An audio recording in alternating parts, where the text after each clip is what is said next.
ایک مجلس میں امام باقر بیٹھے ہوئے تھے، روتے رہے عزاداروں کے ساتھ، اور جیسے ہی مجلس ختم ہوئی مصلی بچھایا، 2 رکعت نماز پڑھی، ہاتھ اٹھا کر کہا یا اللہ انہیں غم دنیا نہ دینا۔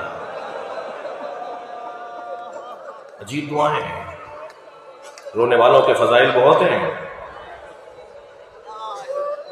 لیکن جب آپ رو رہے ہو، بہنیں بھی مجلس میں بیٹھی ہیں نا، خواتین بھی ہیں، جب آپ رو رہے ہو اور آپ رو رہے ہوں اور بیوی کو یاد کر رہے ہو، تو بس ایک احساس ضرور رہے کہ کہیں برابر سے جناب زہرا کی آواز نہ آ رہی ہو، کہیں قریب سے ہی جناب سکینہ کے رونے کی آواز نہ آ رہی ہو۔ بڑا دکھ پہنچایا ہے، بڑا دکھ پہنچایا ہے امت نے، بڑا دکھ پہنچایا ہے امت نے، کلمہ پڑھنے والوں نے بڑا دکھ پہنچایا ہے اہل بیت۔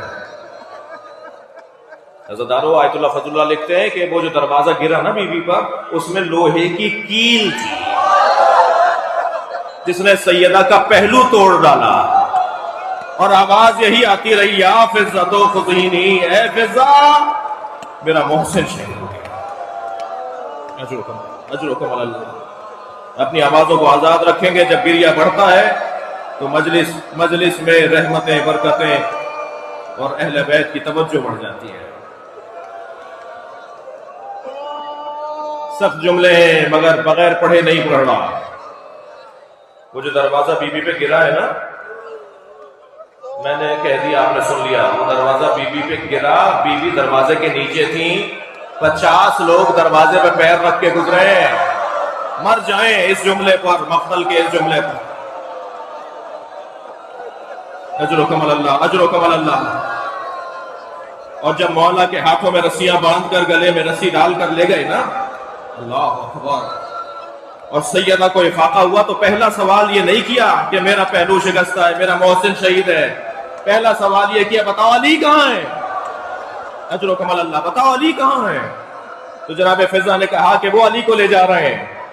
تو جب بی بی گھر سے باہر آئی ہیں، سیدہ نے دیہوری سے باہر قدم رکھ کر لے جاتے ہوئے لوگوں کو آواز دی، خلو ابو الحسن، ابو الحسن کو چھوڑ دو۔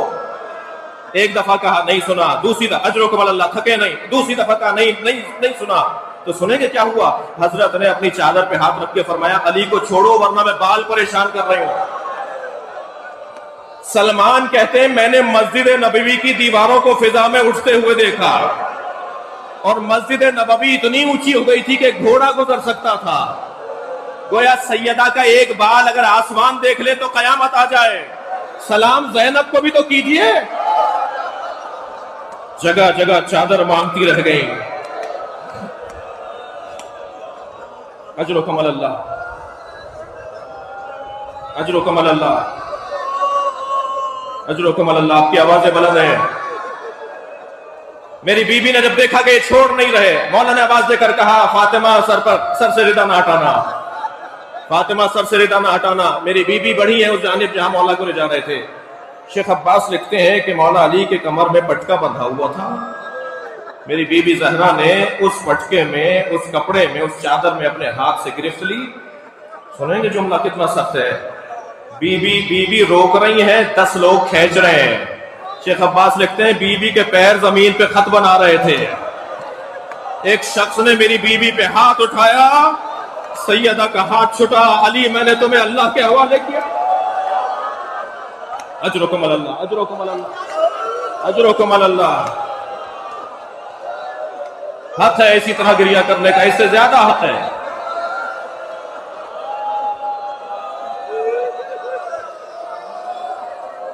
میری بیوی دربار میں گئی ہیں،